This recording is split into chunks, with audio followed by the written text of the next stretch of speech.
Hello दोस्तों, कैसे हैं आप लोग? काफ़ी दिनों बाद हम लोग आए हैं।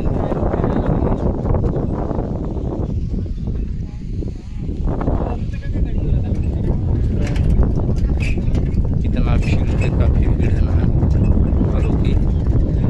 गर्मी इतना तेज़ है कि लोग गंगा जी में भाग भाग कर आ रहे हैं नहाने के लिए।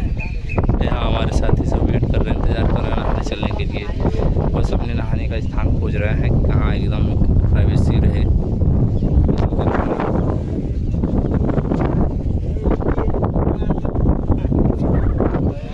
कितना दूर, कितना सुंदर व्यू है गंगा जी का। और ये जगतानंद आश्रम का है, दिखाई दे रहा है वो।